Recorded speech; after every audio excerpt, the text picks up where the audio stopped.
C'est une explication qui a été construite à la suite d'une enquête qui a duré des années et qui est partie, je dirais, déjà d'une première constatation au lendemain, ou même le jour même de l'explosion.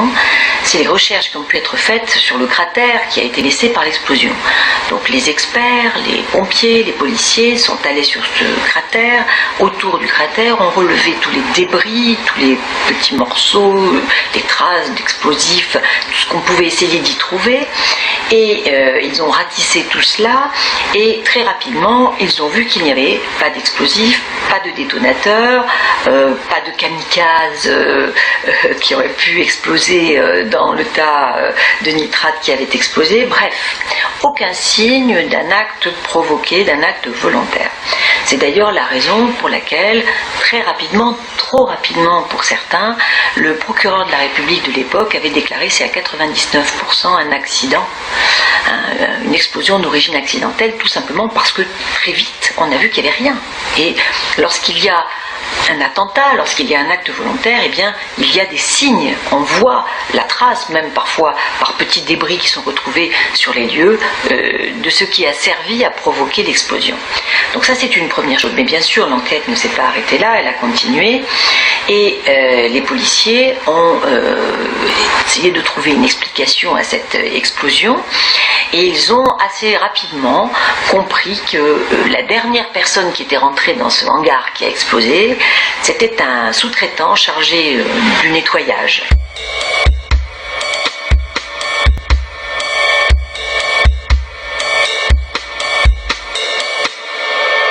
Tout le monde a été interrogé, y compris ce sous-traitant, et on a pu reconstituer quels avaient été ses gestes et le contenu de cette benne. Donc ça c'est un autre élément de l'enquête qui nous a convaincus de l'origine accidentelle de cette explosion.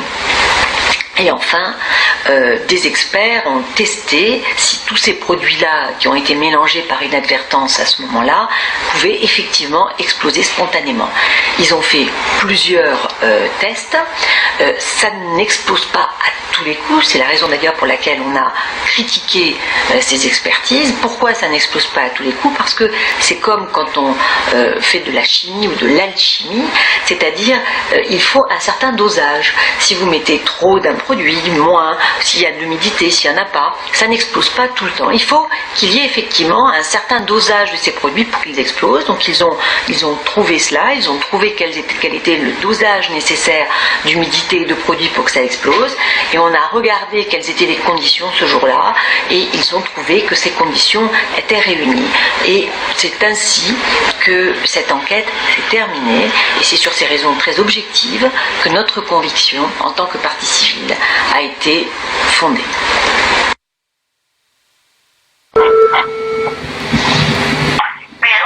Oui, bonjour, maître Bissol. Un instant, je vous mets en relation. Merci, madame. Allô? Oui, bonjour, madame. Bonjour? Maître Bissol. Oui, c'est moi. Oui, bonjour, madame. C'est un peu délicat, excusez-moi d'être anonyme, mais j'ai le dénominateur commun entre pas mal d'affaires, dont AZF, Waco, etc. Vraiment. Voilà. Bon. Mais écoutez, vous avez des informations que vous voulez dire sur cette affaire, hein? Oui, je sais exactement pourquoi. AZF, Waco, le temple solaire, enfin tous ces trucs-là. Bon, écoutez, il faudrait quand même vous mettre en correspondance avec le parquet, non? Avec le procureur, hein? Bah, vous rigolez, non? Certainement pas, madame. Ah non? Ouais. Ah non? Alors, Ah non, madame. Bah non. Par exemple, pour le temple solaire, c'était bien Maître Collard qui avait défendu l'affaire à Grenoble que pour mieux l'étouffer, pendant que M. Georges Fenech écrivait le livre avec le père d'Alain Vernet que pour mieux étouffer les choses aussi. Voilà. Alors vous comprenez, je ne vais pas aller voir ces gens-là. je sais pas. Qu'est-ce que je peux faire pour vous m'appelez exactement pour vous souhaiter quoi? Bah, je sais pas, je viens de voir sur internet que vous défendiez une association, qu'elle ait aidé Waco, etc. Donc, non, en fait, le procès AZF il est déjà jugé, donc bah, ça est terminé en ce qui me concerne. Hein. Et ensuite, c'est l'association que je représente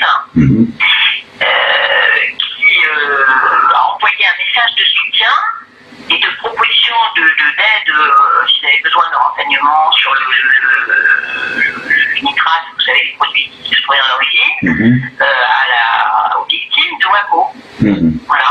Et pour l'instant, j'ai pas eu de réponse. Donc je n'ai aucun contact avec les gens de là-bas, quoi. D'accord. Parce qu'en fait, toutes ces affaires, l'attentat de Boston, le World Trade Center, etc., l'attentat en Kassin à Tokyo sur cette secte, enfin, ce sont toutes la seule et même affaire. D'ailleurs, M. Obama a dit à François Hollande, les hamburgers vont avec les frites françaises. Frites françaises de Zandvoort, madame. Je précise. Vous avez compris? D'accord. Voilà. Oui, j'ai tout. J'ai absolument tout. Écoutez, je sais pas, il faudrait que vous alliez. Je sais pas vers qui vous. Non. Déjà. Tourner la personne. Bon, écoutez, alors, Non, mais je vais voir comment. Parce que de toute façon, ce ne sont pas des affaires à traiter de manière conventionnelle. Forcément. je comprends. Bah oui, il faut surtout pas aller vers l'État. Parce qu'il suffit de poser la question à l'enfant de 6 ans. Dis-moi petit, qui fait la loi? L'enfant de 6 ans vous répondra le plus fort.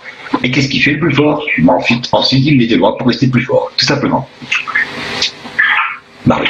Ça, c'est sûr. Hein. Bah voilà. Là, Bah oui. C'est une question de bon sens. Eh oui, tout simplement. Voilà. Et dites-moi, j'ai un truc à vous demander. Vous avez vu en Amérique, pour appeler au secours, on fait le 211. Oui. En France, les enfants, quel numéro font-ils? 119. Le projet hamburger frites, madame. D'accord. Ouais. Mitterrand, je crois aux forces de l'esprit. Le siècle prochain sera social. Eh oui. Voilà, on y est. Bon, écoutez,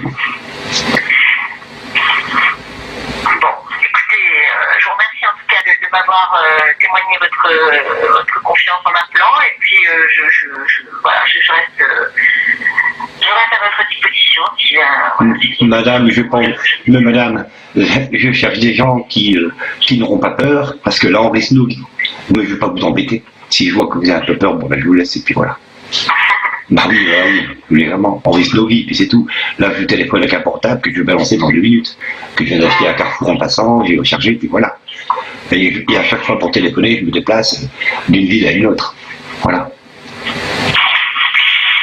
Bon, écoutez, vous avez une vie compliquée, c'est sûr. Bah oui. Bon, écoutez, je vous souhaite bon courage, monsieur. Bon, mais j'en ai. Voilà. Au revoir, monsieur. Merci, madame. Au revoir. Mais je voulais juste vous rappeler que les cheeseburgers vont très bien avec les frites, les French fries.